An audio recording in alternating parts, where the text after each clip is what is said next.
welcome back to Unpacking Ideas, and thanks for joining if you're new here. Today we're going to be unpacking the book The Problem of the Puer Aeternus by Marie-Louise von Franz. Helping me unpack this book today was David Bloome.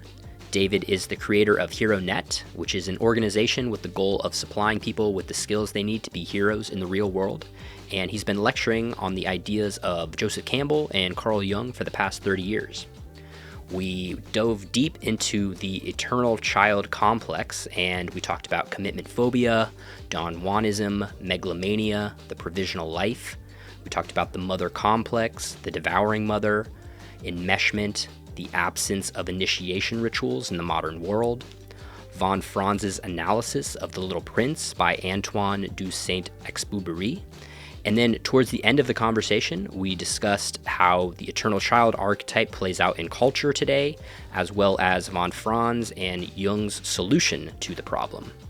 I have been reading this book for the last couple of months, and this conversation with David really helped me connect a lot of dots. So I hope that if you're in a similar situation, this will help you out a lot. And if you're completely new to these ideas, don't worry, we start from the beginning. So I hope that you enjoy my conversation with David on the problem of the Puer Aeternus.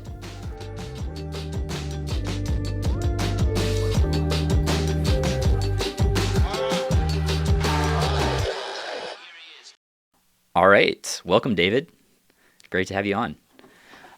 So we met a couple weeks ago. I attended your presentation on the Puer Aeternus that you were giving on a mutual friends meetup group, and it was really blew me away. You know, you told some of your personal story, which I want to hear more about, would love to ask you more about.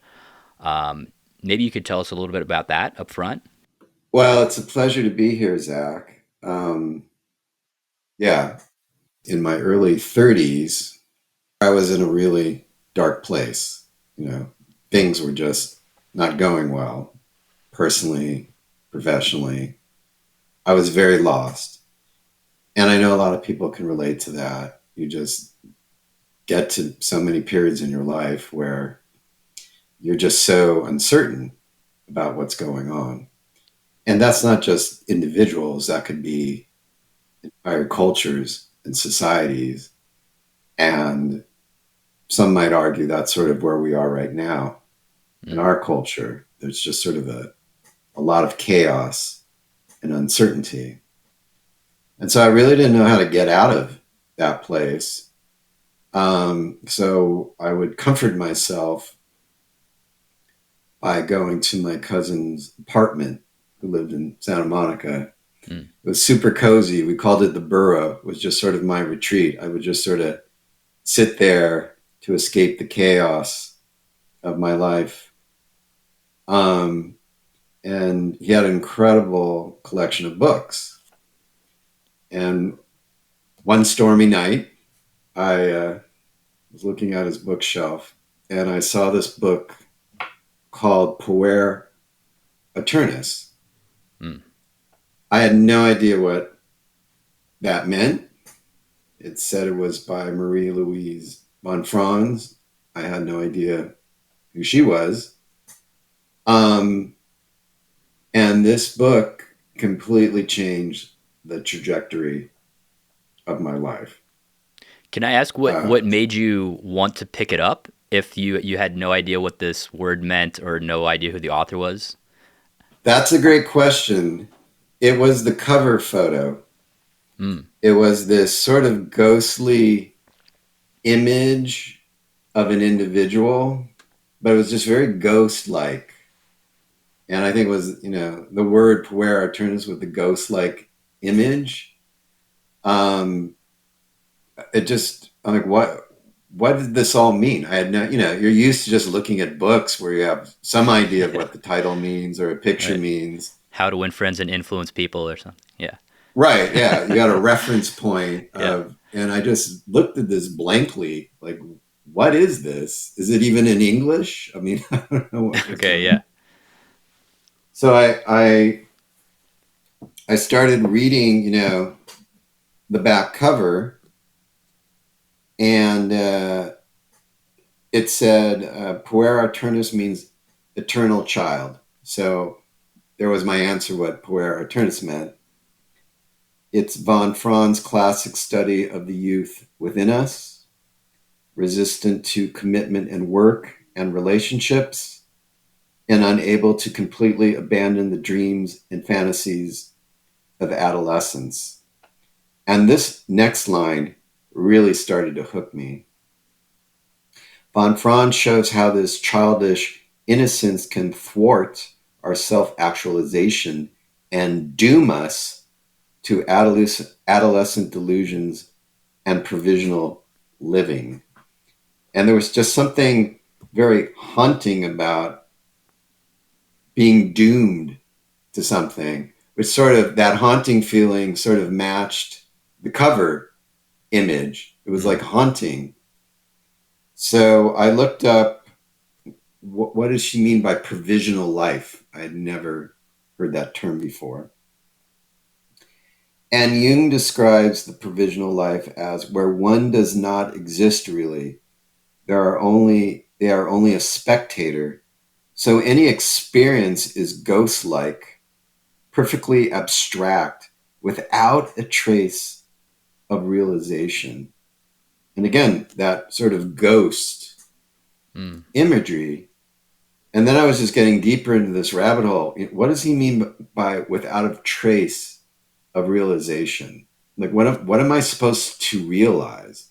Yeah. And I think I was just in a place in my life, I'm sure you've been as well, where you're just very open.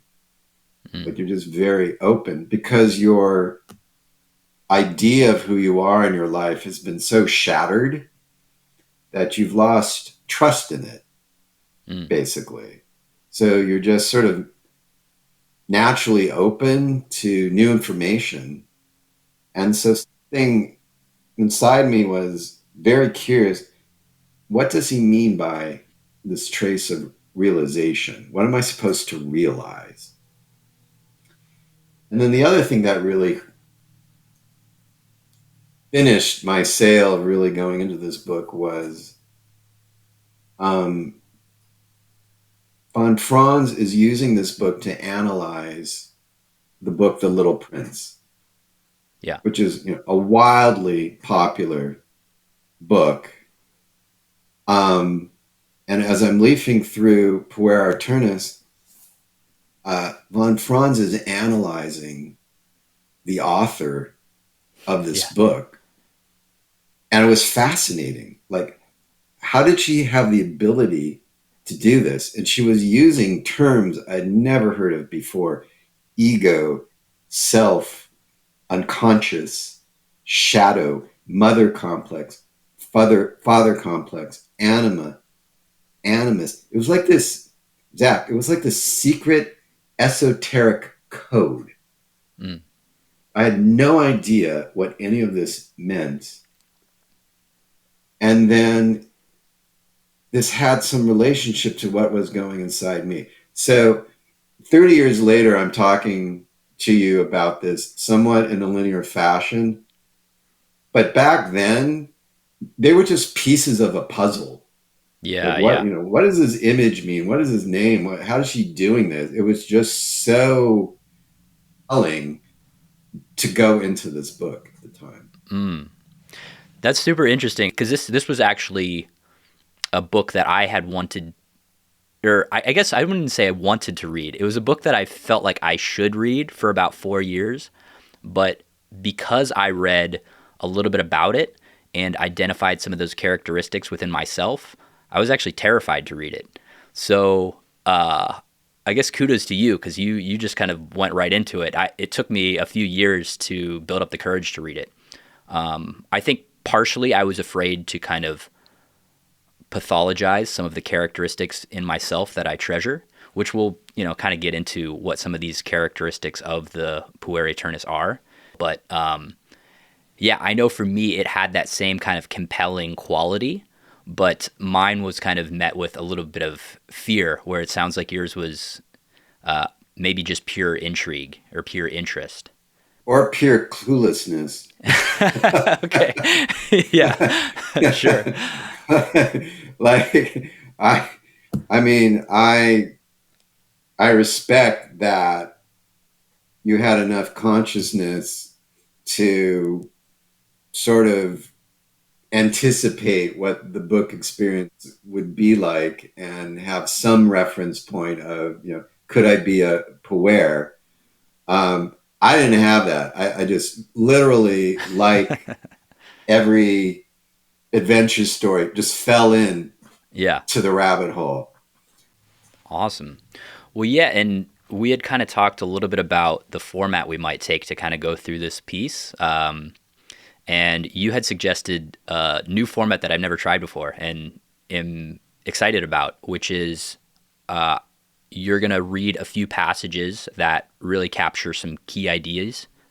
So we're going to actually quote from the piece, and then and I don't know what you've picked. So this will be new to me.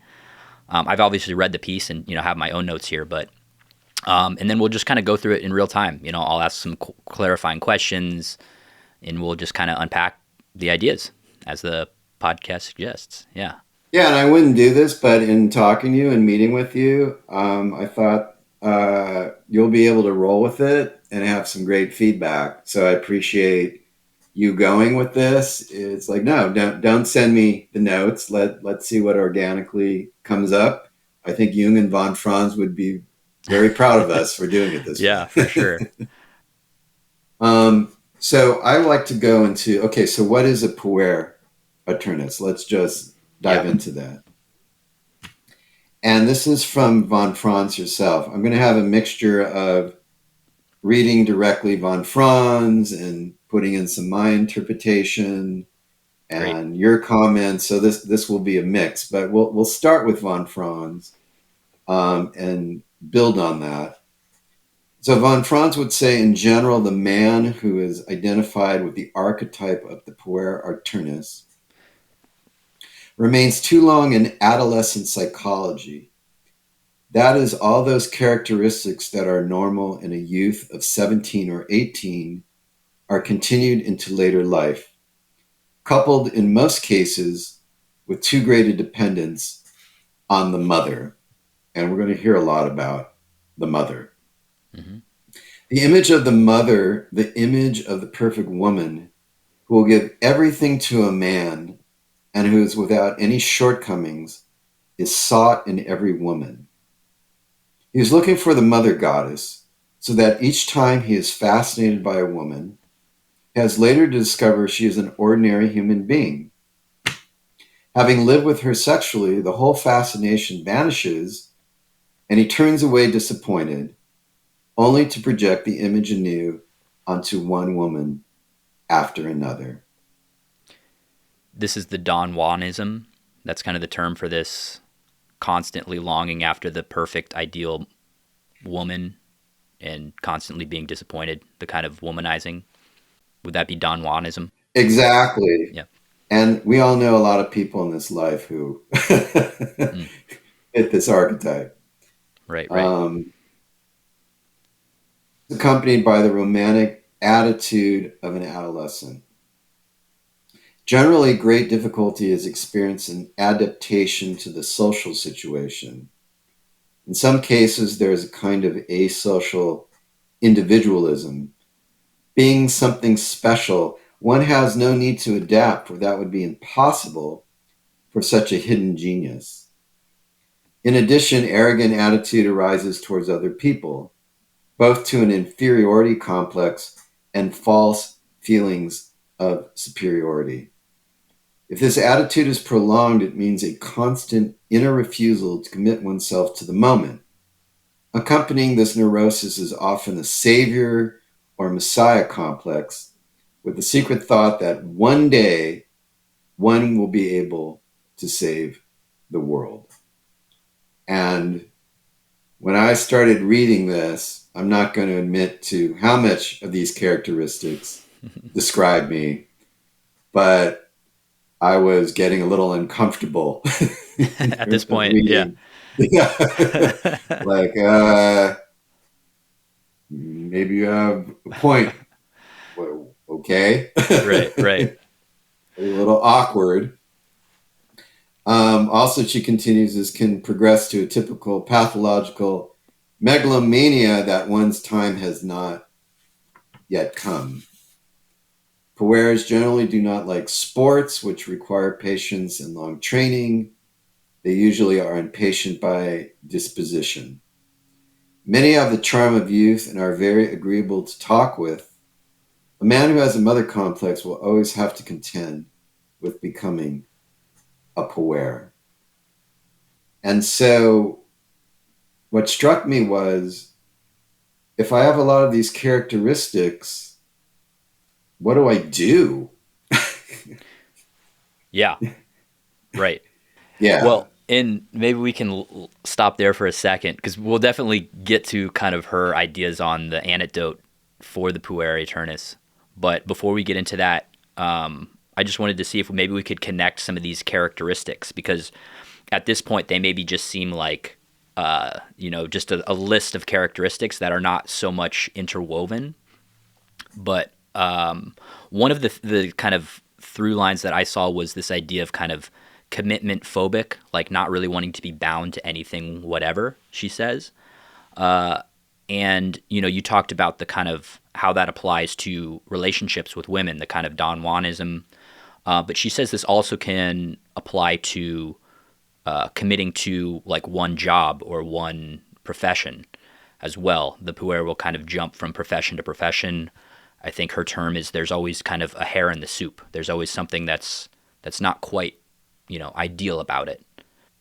And then my other thought, you were talking a little bit about the megalomania, and this idea that one day I will kind of create this invention that changes humanity. This kind of megalomania is also tied to this idea that she talks about called the provisional life, which you actually defined it earlier, right? That this idea that life now is kind of temporary. You're almost kind of like waiting for quote unquote real life to begin. Like this relationship I'm in, this isn't the real woman I'm supposed to be with. This is just kind of somebody who's there for a holding place. Or this job I'm doing is just kind of to pay the bills, but this isn't my real career. I think that feeling that the puer has is intimately tied to this idea of the megalomania, because it's not only life will begin then, but it's also like, yes, and in the future I will be this philosopher king or whatever. Yeah, I love that you're focusing on that, because that is really centering on the whole problem of the puer. Challenge is that the puer is terrified of adulthood, because in their own mind they associate adulthood as something bland. You have to be responsible, one job, 9 to 5, the rat race. So it terrifies them. Like, I don't want to have that life.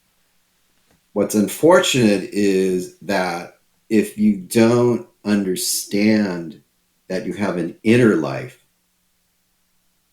that you can connect with, that really gives you meaning and purpose, then you don't know where to go from adolescence and childhood. You just don't know where to go, because you haven't really been taught through an initiation, through a ritual, through knowledge, that there's an inner world on your hero's journey that you can connect with and give you a lot of meaning.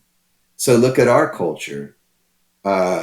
You look at it and you're bombarded by ads saying, all right, well, you're going to have to work night and day to get material wealth, et cetera, et cetera. And there's almost this instinctual, I don't want to jump into that. I like my childhood fantasy of I'm going to be something. And that's where the megalomania develops, because that's all ego, right? And what Jung and von Franz are saying, and we'll get into it deeper, but it is the challenge is Zach, most people just exist as egos. Like we just wake up in the morning, and we're like, I'm Zach, I'm David, I'm supposed to do this, I'm an American, or I'm a businessman. We have an ego definition of ourselves. Mm-hmm. But what von Franz and Jung were trying to teach us is you're not just ego. That is a small subset of who you really are. There's a much greater self that you are. But the ego is a little pinprick of your understanding of yourself.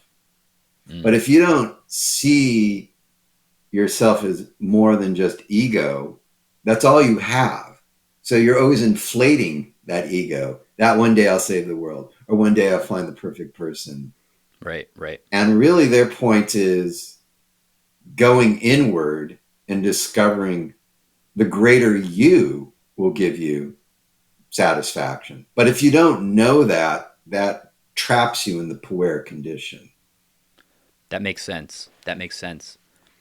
Well, and I also liked what you were talking about, that the puer has the tendency to kind of only see the negative side of adulthood.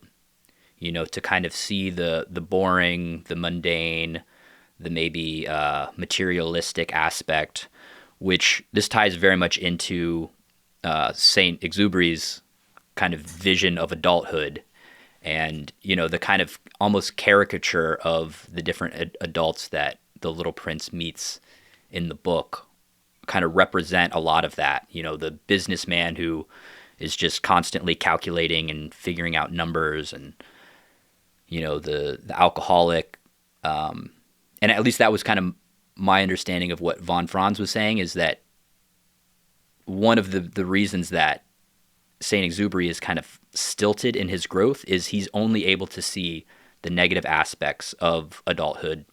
He's not really able to see the positive aspects of that. Absolutely. And I want to go through some examples of how he's stuck and what we can learn from that. Von Franz talks a lot about the mother complex. And I want to talk a little bit about that before we dive in with the author, because I want to give context that will really help us understand how she was analyzing the Little Prince. So, we've sort of defined the characteristics of a puer.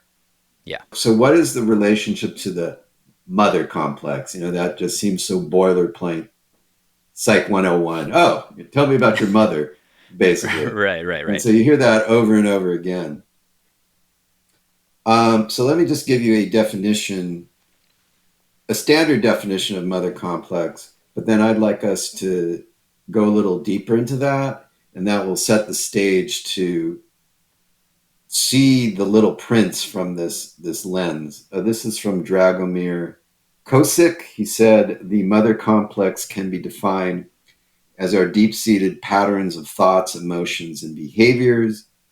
These are based on our experiences with our mothers or people who played mother figures in our childhood. It exerts a significant impact on our perceptions, relationships, and self-image, often influencing romantic choices, emotional responses, and attitudes towards femininity. Jung placed emphasis on how the unfavorable contribution of the mother can lead to psychological disorders.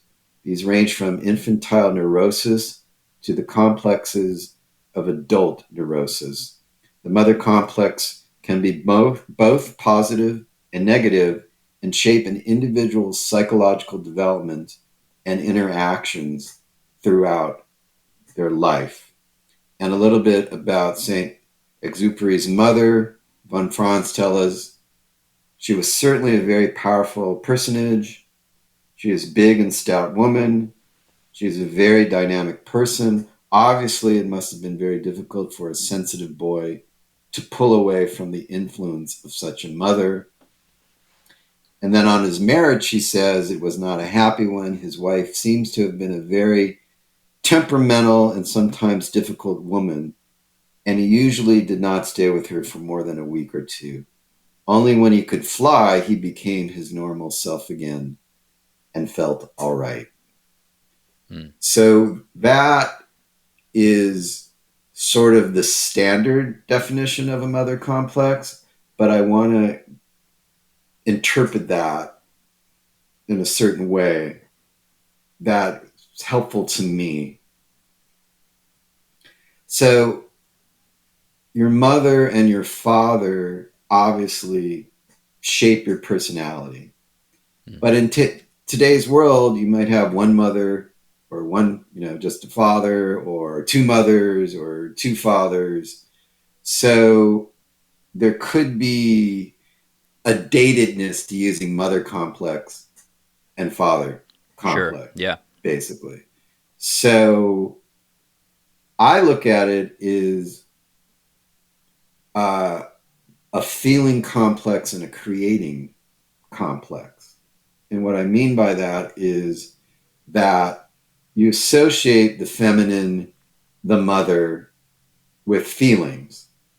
You associate the father, the masculine, with creating. Now, every person is a mix. So it's not just you're just feeling or just creating. So you could be a woman, but you have a strong creating function, and so it's all mixed up. But to me, those are the two main complexes. So you're going to get that from somewhere as a kid growing up. So you keep hearing this term like the devouring mother or freeing yourself from the mother. Right. And so what that means to me now is if you're raised by a mother who's devouring, she's really devouring your attention as a child to relate to her. She's hysterical. She has fits. She has needs. She's always sick. Jung's mom was probably schizophrenic. So you as a child learn that your feelings are really secondary to the feelings of your mother. You have to take care of your mother, basically. And that's like the mother complex. If it's positive, the mother is Zach. Cry, little boy. Tell me how you feel. So you associate your relationship with your own feelings as my mom cared about my feelings. But if your mother is troubled or very absorbed with her own feelings, you learn as a child, you don't have a good relationship with your own feelings because your mom hasn't bothered to help you with that because she's so devouring of you with her feelings. Does that make sense? It makes a lot of sense. And, it reminds me of this word enmeshment, which maybe a lot of people are familiar with or aren't familiar with. And I don't believe this term was around when von Franz was writing, but my understanding of enmeshment theory in psychology, it's basically, yes, where one of the parents, in this case, the mother, is using the child to get her needs met by the child rather than meeting the child's needs. So maybe, in enmeshment theory, even like using the child to kind of maybe fulfill some needs that she's not getting through, a husband or a partner, in terms of, mom had a bad day. Normally she would talk about it with her partner, but for whatever reason, the partner is not available, either emotionally or physically, and therefore kind of relies on the child to kind of be that therapist or something. It sounds like this is kind of related to that, where the child's kind of feelings aren't being prioritized. Am I understanding that correctly? You're right on. And so what happens is that as a child, you don't develop a very positive, healthy relationship to your own feelings. because your feelings aren't being valued by the parent. Your feelings are being devoured by the parent. And so that is really the key to understanding the puer and the provisional life. Because if you don't understand your own feelings, it takes a life of its own, basically. And it goes back to where we're saying, if you think your life is just ego, underneath that, there's a feeling creating complex that is trying to get your attention, basically. That's what, Jung's talking about, the self or the anima or the animus. And so you're cut off from it. One, you don't understand that it's even there. Your feelings exist. So that creates that sort of provisional life. There's a wall between you and your own feelings. Okay. Yeah. So you don't feel like you're in actual reality. You don't feel like you're connecting to anything. Okay. Because you've been taught by the devouring mother or whatever parent that your feelings almost don't exist because it's all about me as the parent, like you're saying with the enmeshment. Right. And so I think that's really key to this whole story. And the puer and the author is, he's not connected to his own interior world at all. And we're that's talking what about Saint-Exupery? Yeah. Yeah. Or most of us. Yeah. And so that's what Jung means by the provisional life. You're just going through life, but you're not even connected to the feelings and the creating energies inside yourself. And so that's what they mean by the negative. We had to sort of unpack it a little bit. Yeah. Because it throws me off when you just say mother complex. It wasn't working for me. No, I love that we spent some time on it. And one other thing, because we were talking about specifically Saint-Exupery's mother kind of being an example of this. One thing she used from the book, she says, quote, Saint-Exupery's mother disliked his wife and took a tremendous liking to the woman who taught him to smoke opium. Even though she poisoned her son with opium, his mother preferred her to the wife. And this is another kind of thing that comes up in enmeshment theory, is that a lot of times the mother does not want her child to get married because that would mean that he is no longer kind of, committed or psychologically bound to her. He would be kind of committed, psychologically bound to another woman. And I think we're using very gendered terms here. She does talk about women being puer Aeternus as well. So I guess we shouldn't just say son in this context, but the main words that she used are around, male children. No, and I love that we're focusing on this. That's why I say you're feeling complex as opposed to your mother complex. So whatever you need to develop, you're feeling complex as a kid. So whatever parent figure it is, man or woman, uncle, whatever, is determining how you relate to your feelings. To stick to this example, we are using the mother figure, but I'm glad we're clarifying that it's deeper than gender, basically. Right. It's the feeling. And what I like about where we are now, and this experiment is really working for me as we're riffing on this, is really, and von Franz doesn't go into it that deeply in this work, but to me, this is the crux of the problem. If your parent figure, and we'll use mother because of, this work, they see you as someone who serves them. It's really sort of sinister. It's like, my child, it's not that I love my son so much I don't want another woman to have him. It's like, no, my son is a crutch for me. My son is serving me. My son is helping me. And I don't want to give him up to some other woman. Mm. So it's the weakness of the mother figure. That's what's so devouring when they use devouring. I just, I want to devour who he is to sort of serve my interest.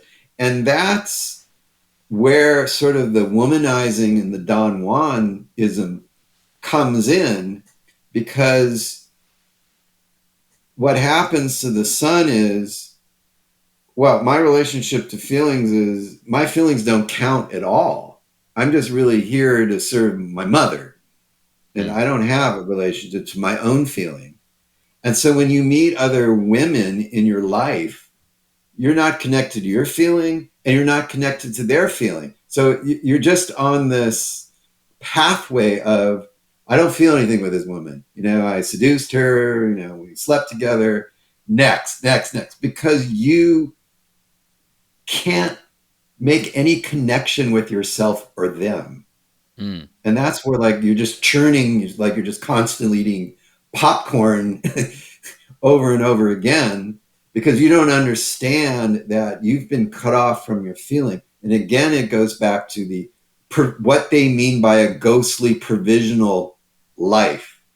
And it feeds into what they mean, von Franz and Jung, about becoming an adult, is you go and you do connect with your feelings and you're creating energies. But if you don't know that, then you're just stuck on this continual conveyor belt of not connecting to anything. And that's why I want to like now go into Little Prince, that we've established that's really the issue. Now it's so clear when you read through the Little Prince how this manifests. And so I'm glad we did this preliminary work and took this approach, because now you see it so clear. Like, for example, von Franz says, like, he's really sort of resentful against all adults, in the adult life. He just really sneers at it. Yeah. And so in the beginning, he has this test, it's the narrator, him. And he has this picture of a boa constrictor that has eaten an elephant. Okay. Yep. Now he says, when I show it to people, they say it's just a hat. Okay.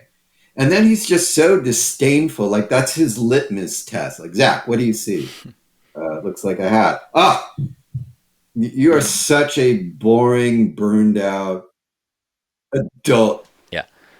And you're like, no, it looks like a hat, dude. but it's such a flimsy excuse to judge you as a bad adult. So so he makes it a test where he's going to win automatically to prove its point. It's so superficial. And so he just goes around going, well, yeah, adults don't get me, which is very Puer. He's like, it goes back to the narcissism and the megalomania. Like, I'm a genius and I've done this work of art and no one gets what a hidden genius I am. And it's a self-fulfilling prophecy. He's purposely doing it so no one could guess what it's at. He's reinforcing I'm a misunderstood genius, basically. Right. And so then his next image is like of a boa constrictor, choking an animal. And von Franz is saying, yeah, he feels constricted. He's being suffocated, because here's the problem. Even though he doesn't recognize his own feelings or mother complex or father complex, Jung would say that still exists in you. Just because you don't know it doesn't mean it's not there. And so if you are constantly refusing to connect with your own feelings, it's going to feel like it's choking you. You're going to feel overwhelmed. You're going to feel, the word again, devoured. by feeling. And that's this boa constrictor. He just feels like reality is really constricting him because he's a puer. He's a genius, yet he just feels really constricted. So again, the images he's writing in the art is so fascinating now that we've established this groundwork of what's happening.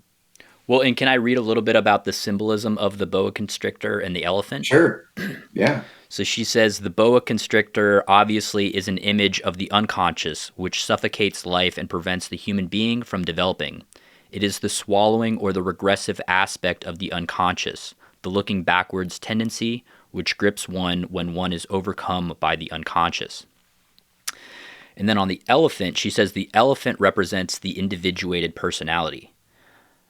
It can be said that the elephant is the model fantasy of the grown-up here, and already this model fantasy, the image in his soul of what he wanted to become, is swallowed back by the devouring mother. So, and she's kind of, she's not just kind of arbitrarily making up what the elephant and what the boa constrictor means. She's also talking about, okay, what did this mean in Hindu mythology? What did this mean in Greek mythology? I've just kind of omitted some of that for brevity.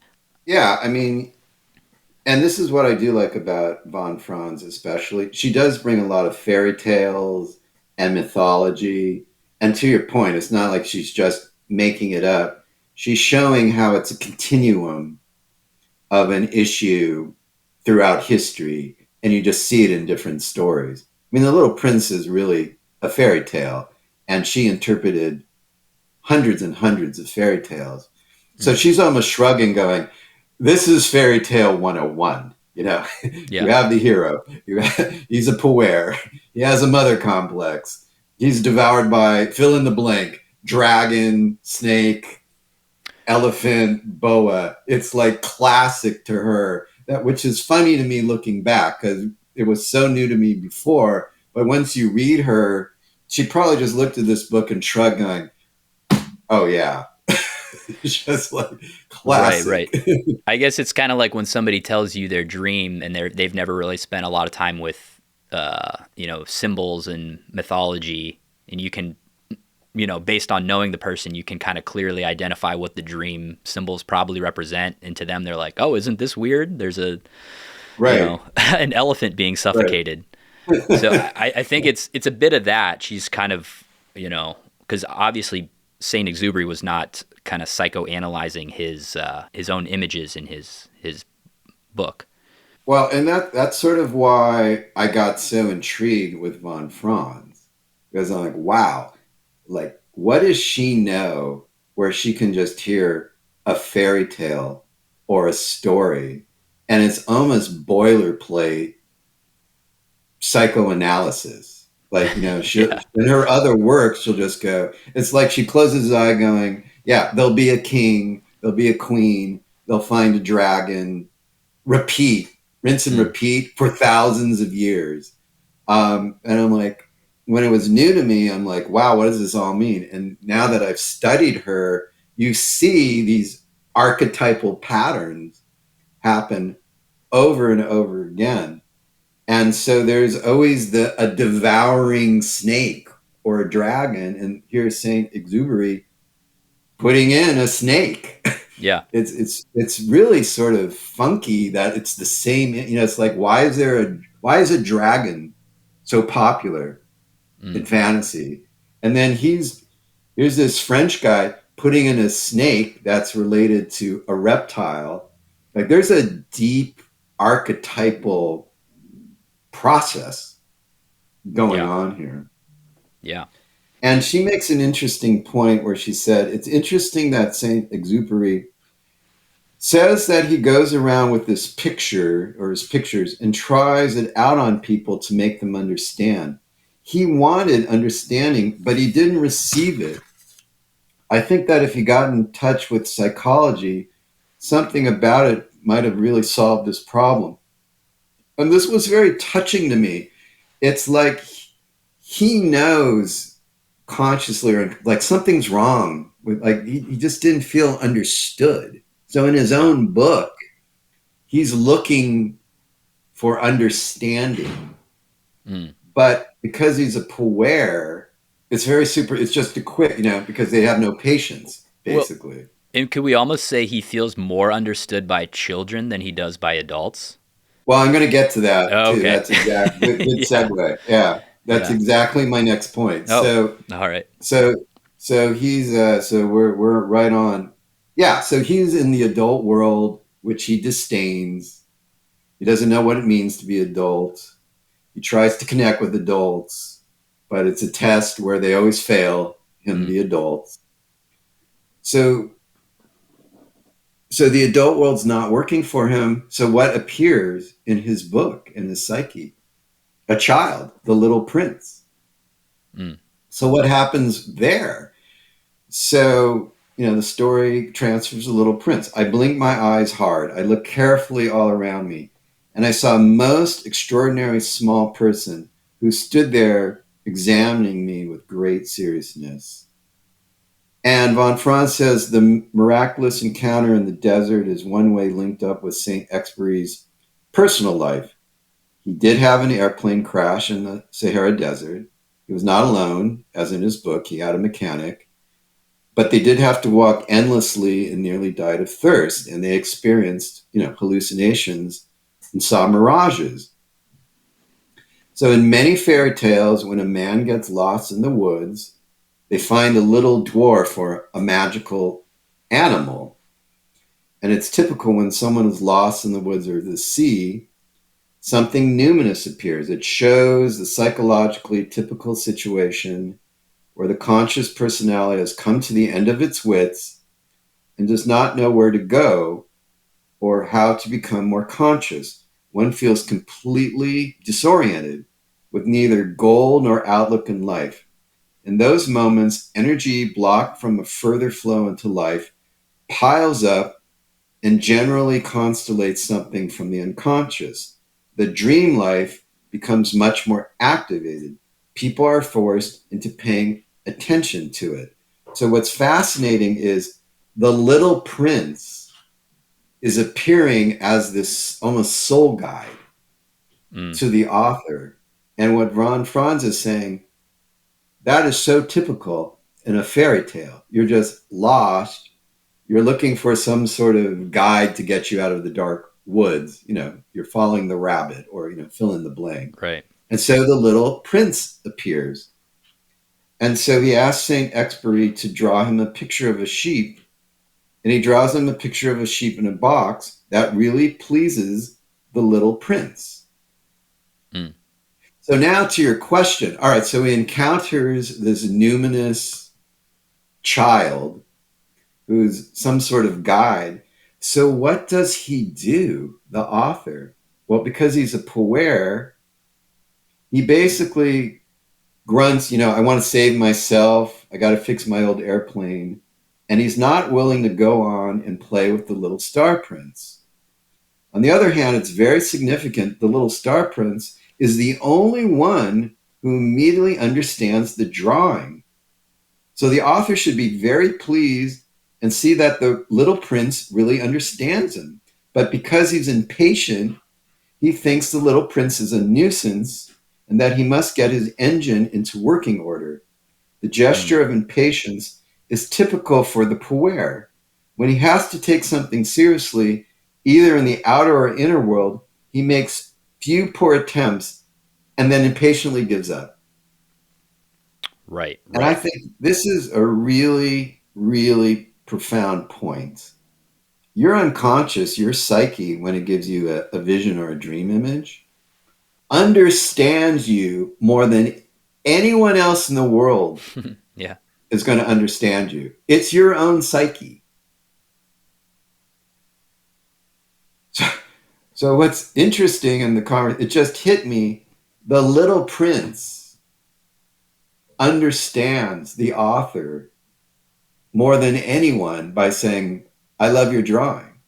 So he's just staring at him directly like a psyche would. I understand you. Yeah. And he's still blown off. So you're like, well, before you were wandering, talking to adults, hoping someone would understand you, and now someone understands you, and you still blow. That's how deep the problem is. Got it. Got it. Well, I'll let you continue to kind of take the lead. Would you like to keep going through the Little Prince and talk about some more of these images? And Yeah, I have a couple more. great. So the Little Prince is very worried about the Baobob trees that are growing on a small planet. There's a great danger the Baobob sprouts will grow into huge trees, and whose roots, if allowed to grow, would split the planet. So the Little Prince is constantly pulling up the plants before they grow too big.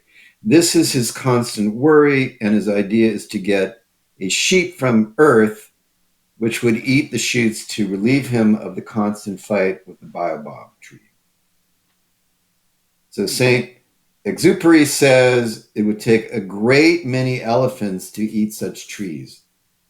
Again, we have this devouring image.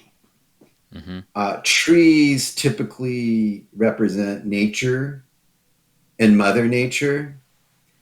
So you have these big mother complex, if you will, trees that are going to crush the Little Prince's planet. So it goes back again to the suffocating, devouring image. You just see it constantly, constantly. It's like the boa constrictor choking the animal or swallowing the elephant. So now there's these trees crushing in. So the Little Prince, the little ego, can't really even exist on its comfortable little planet without this crushing mother tree image. Mm.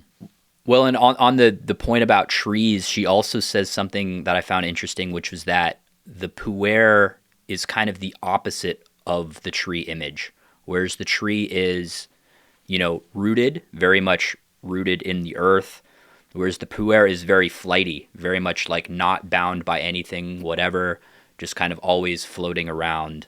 And we also kind of see that with the Little Prince. He kind of bounces from planet to planet, never really touching down on Earth. Also, just to spell it out, if we weren't kind of clear earlier, I think the kind of commitment phobic piece, the way that kind of fits in with the mother complex, as far as I understand, it's because this mother was kind of so smothering and devouring. The puer is kind of constantly trying to seek that freedom and not be kind of committed or bound to anything in life, whether that's, a career or children or a relationship. Is that kind of how you understand that too? Yeah, the mother energy or the feeling energy represents danger because he doesn't have a good relationship to it. It threatens to devour him or overwhelm him. So he's like, no way, I'm going to go up in a plane and fly. Yeah, we've just had sex in the morning. I'm out of here. Don't touch me. Don't hug me. Don't kiss me. Don't get all touchy-feely. I mean, you see that over and over again. It's like, I want to connect and I'll connect with you sexually. But the minute you're like, well, can't we hug? Whoa, I'm off in my plane flying to the Sahara Desert. Right. Basically. Because you have such a bad relationship with that feeling complex, with that feeling energy. The irony is he was killed on a flight. He was killed Saint-Exupery, in real life. Yeah. Right. So while he was escaping from the maternal world on one of his flights, he perished. Yeah. There's, von Franz might say, yeah, that's what happens. Right. Well, she talks a lot about like crashes. Right. In terms of like the puer literally crashing. She says a lot of puers will actually die in like, if they're pilots in like flying accidents, the way that Saint-Exupery died, or just kind of like walk off a mountain absent-mindedly or something. But she says this crash can also kind of happen more figuratively, where basically a person will come out of this kind of complex and just kind of go completely 180 into the other direction and just become bitter, disillusioned, cynical, kind of lose that childhood spark altogether. So in some ways, the real kind of, magic trick is trying to, not throw out the baby with the bathwater when it comes to, kind of correcting this. But I like that imagery she talks of, the kind of like the literal crash and like the figurative crash. And that the kind of figurative crash, if we're thinking of somebody who's very cynical and disillusioned, they're almost too grounded in reality. They kind of lack any type of optimism, any type of fantasy life.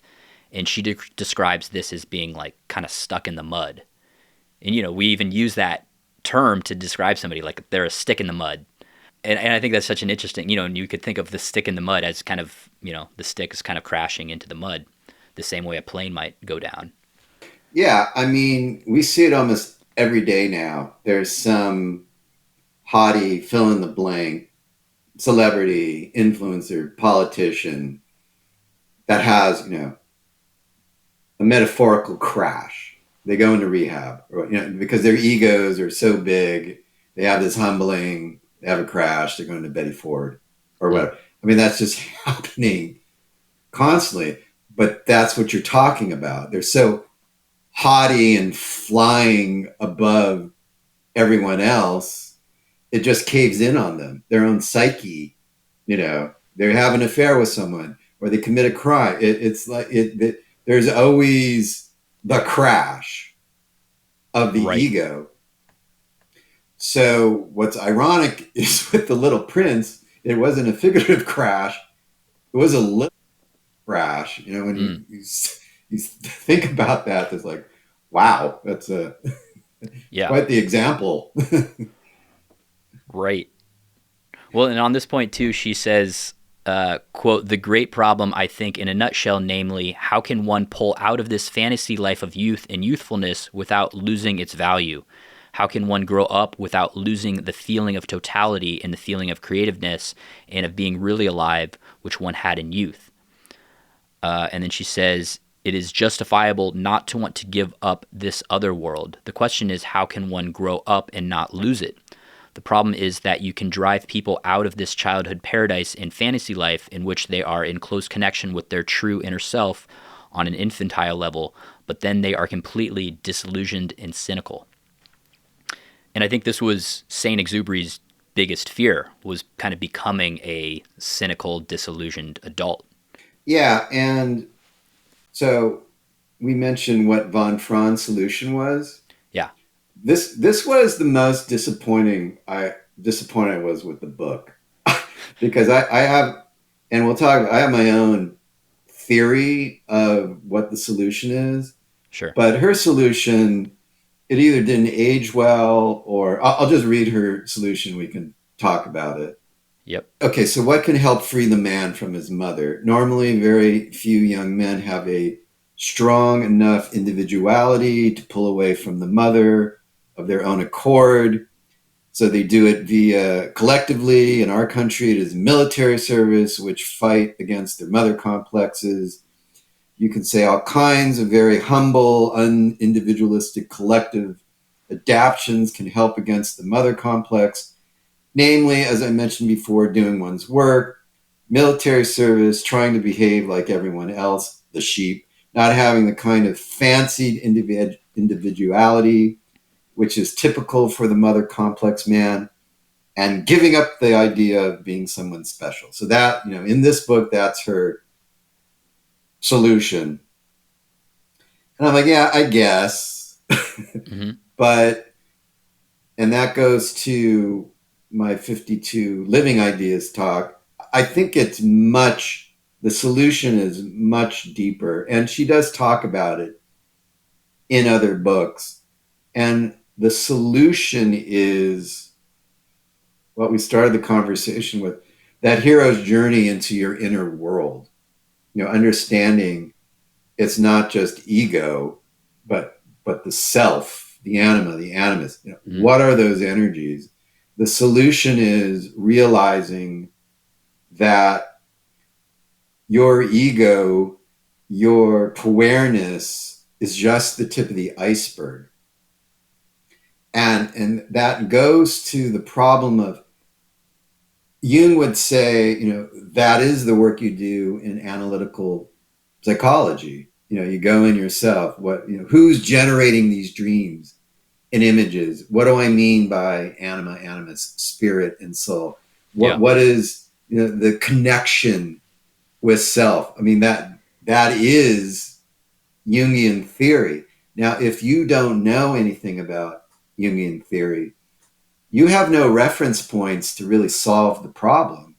So, of course, you go from, all right, I am too haughty. I went through this humbling, but now I'm just cynical.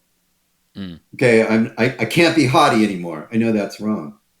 And you're like, yeah, but you're still an ego. You're like, okay, my ego's inflated. I need to have less ego. That seems sort of disillusioning. And the answer is, it's not about your ego at all. It's going into yourself and finding meaning and energy and spirit and soul and purpose. That's the inner work that they're talking about. That's the solution. Military services. Your mama, you're not with your mama anymore. Drop and give me 50 maggot. Yeah. Okay. Yeah. But, and maybe she was even being facetious, but it's really the true work of what Jung and von Franz are promoting. That is the solution to being a Puer.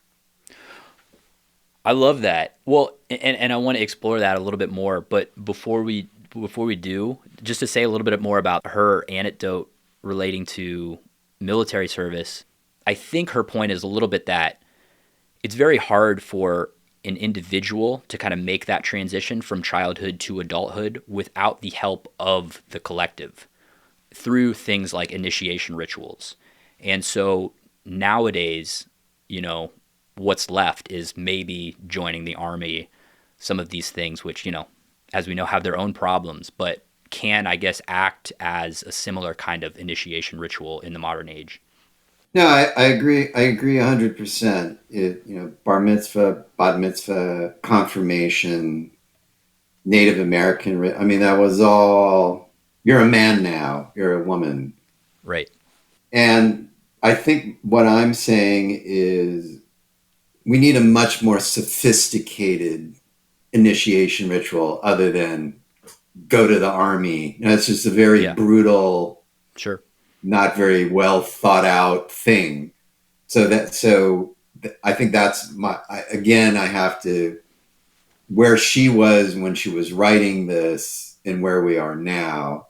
A lot of people would argue, that army and getting your ass kicked is probably maybe not be the way to do it. But we are on the same page in terms of there's got to be a collective process that helps the individual.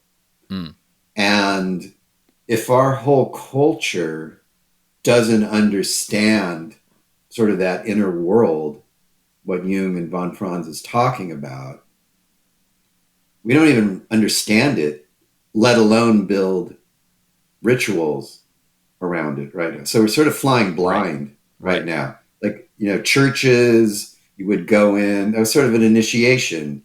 You would go from the material world into the spiritual world in a church or a religious center. And for a lot of people, they're like, that doesn't work for me anymore. But the danger is we still have a spirit and a soul within us. That's what Jung was saying. So just because we don't understand it or recognize it, it could wreak havoc on our lives, basically.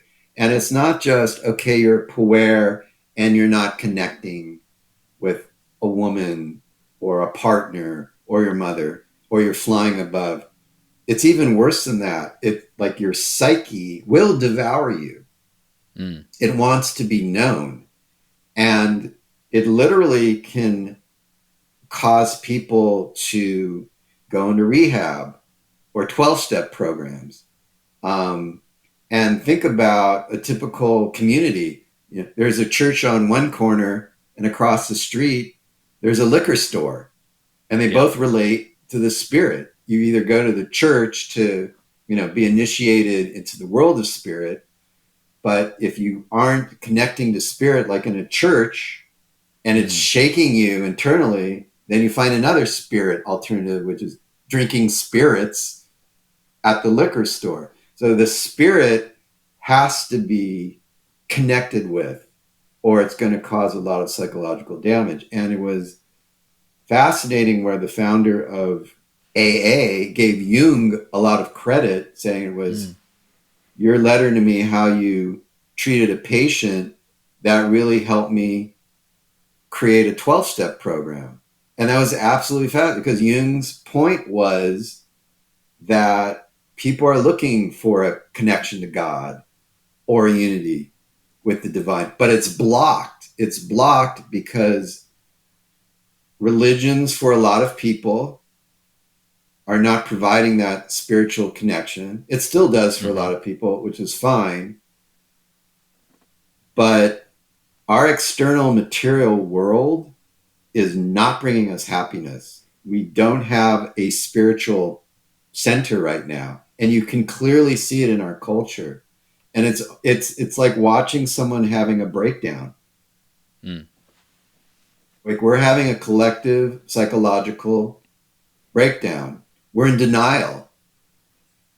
And when someone's having a breakdown, they have to go, well, it's like the 12-step program, which Jung helped. You have to admit you have a problem. Okay? Right. We're not even there yet as a culture. It's like, okay, well, if only we can get the right president, or if only I have more material, or if only, it's material, external, external material. You can hear whisperings and rumbling, of polls. We're not going in the right direction. But who stands up and goes, we have a collective problem? You usually have to really get down on your luck and have a breakdown. What does that look like collectively? Do we destroy our own ecosystem? And here's the reality. Most people having a breakdown die, or they don't make it through. So there's no guarantee. Most civilizations fall apart.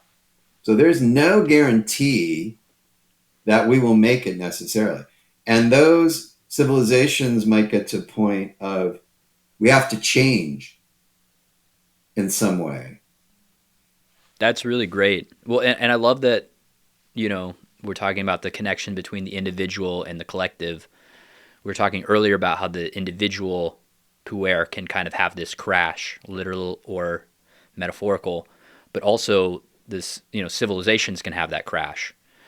And I guess we could say literal or metaphorical, it could actually be the end of a civilization, like the end of Rome, for example, but we could also consider the end of a crash being something like where everybody is just depressed and suicidal. Like that is its own kind of, the civilization has become kind of disillusioned and cynical in the same kind of way. I wanted to maybe talk about one other antidote that's mentioned here, which is maybe another thing that's a little bit dated, but kind of this idea of just like stick to one thing and just commit to it and work, as work is the antidote. And I wanted to read this passage. She says, "You might ask what cure there is. If a man has a mother complex, that is something that happened to him. He did not do that to himself. But supposing he discovers that fact one day, what can he do about it?" In Symbols of Transformation, Jung spoke of one cure, work. And having said that, he hesitated for just a minute and thought, is this really as simple as all that? Is that just the one cure? Can I put it that way? She's kind of constantly saying the puer has this tendency to constantly go from opportunity to opportunity or from woman to woman. And the antidote is to kind of just commit to one thing, whether it's a job or a relationship, and to just kind of, see it through. And that the puer kind of says, well, then this would just kind of make me statistically average. And that is kind of the great fear of the puer. We talked about the megalomania and everything like that. But I think in this passage that I just read, she's saying that's it. Actually, the opposite's true, that if you kind of eliminate some of these possibilities and just commit to one thing, life kind of opens up to you instead of kind of narrowing. I think this is really important. So I'm just going to go with my flow here. When I first read "Work is the Solution," I had really no idea what they were talking about. Work. I'm like, what does that mean? Like work, huh? Like what? So I now interpret it as, what is the work? I was a puer. Maybe I am a little bit. We're defining puer as sort of an ego-only person, right? Mm. No idea of the self, the spirit, the soul. So the megalomania makes sense because all you have is your ego, right? Right. All you have is Superman flying through the air saving the world. They're not attached to anything greater than that.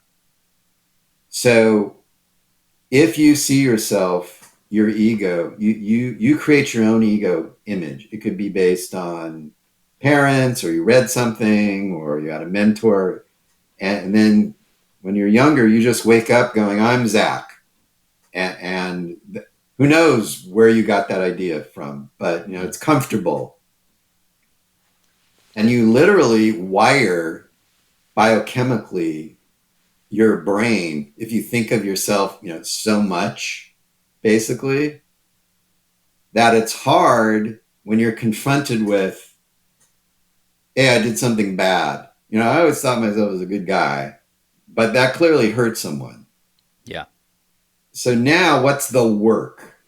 The work is you have to reimagine yourself as someone capable of hurting someone, whether you like it or not. It's just now, you can apologize to them. You could ask for forgiveness. It doesn't mean you're a bad person, but it's rocked your ego image that you're perfect. Yeah. So the work is, Jung uses the word attitude a lot. You have to have a new attitude about yourself. Now stop right there. Most people are loath to do that. Most people are loath to go, no, this is who I am. I'm in denial. I didn't really hurt that person. I'm going to rationalize it away. And so that is to your point of, I always thought I was above being a bad person, and I hurt this person. So if I admit I'm a bad person, I'm like a bad person full of, like, all the other sheep are bad people. And I always thought I was better than that. Yeah.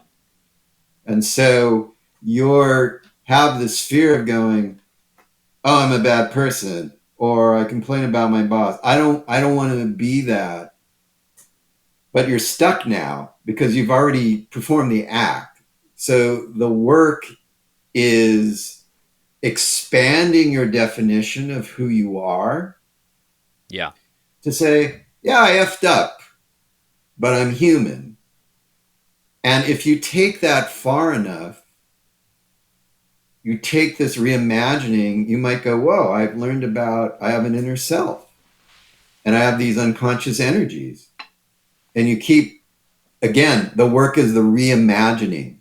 But it's hard, right? Because you're like, my whole life, I didn't really think there was a God, or however you're saying it. Now I've learned about his idea of spirit. So you keep doing that work. And then when you finally sort of connect with that spirit and soul, it is so euphoric, Zach, that you don't even think if you're a sheep or not, because you don't care. You're so connected with your inner self. You're so done with that provisional life of being disconnected that you just feel this inner harmony that you don't care if you're a sheep or not. You're a blissful, inner harmonious sheep, and it feels great. Does that? Yeah, I love that, because that I think, the great fear of the puer is to become just another sheep and to kind of lose this sense of being special and individual. But what you're saying is, it's more of a self-realization. If you realize that you are more than just your ego, you are kind of the spiritual being, then even if you kind of become a quote unquote sheep, that really doesn't matter to you because the reality is so much greater and so much richer. Yes. Yeah. Yeah. I'm happy to be a more enlightened sheep. I really am. I can't tell you. I'm just at the point in my life where I just feel a glow doing this work. Mm-hmm. And again, the work is reimagining myself to allow myself to connect with this inner world Jung and von Franz were talking about. And then to take it full circle, that's what Jung said when he was talking about the provisional life and not having a trace of realization. Mm. So looking back 30 years where that phrase haunted me, yeah, I now feel like I understood what he meant by that realization. I don't feel like I have a provisional life anymore. And I understand what he was talking about in terms of realization. And I just hope that for everyone. I mean, for me, the biggest tragedy is we have a very short, brief life in this unknowingly gigantic universe. And at least I want to know who I am. You know, it's at least I want to know who I am, or how I would feel it'd be so tragic for me to just sail through and go, all right, well, I'm an adult and disillusioned and completely have missed, you know, this magical, spiritual, soulful energy that I am. So I just want to come back from that journey in conversations like that saying, it's worth it. It's a lot of hard work. It's really scary.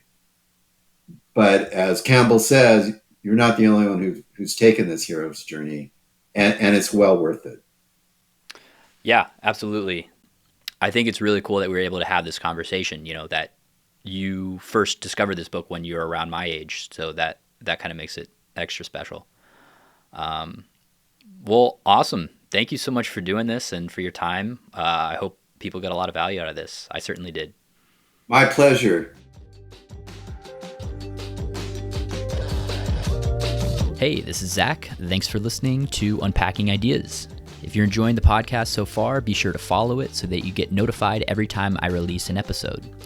And if you're listening on Spotify or Apple, I'd really appreciate if you could take a few seconds to rate the show. This really helps with the algorithm so that more people can discover it. Also, if you would like to get in touch with me or to hear about what's coming up next on the podcast, visit unpackingideas.com/podcast. And there I post links to books and essays that we'll be discussing on future podcast episodes. All right, that's going to do it for today. Thanks so much for listening, and I will see you next episode.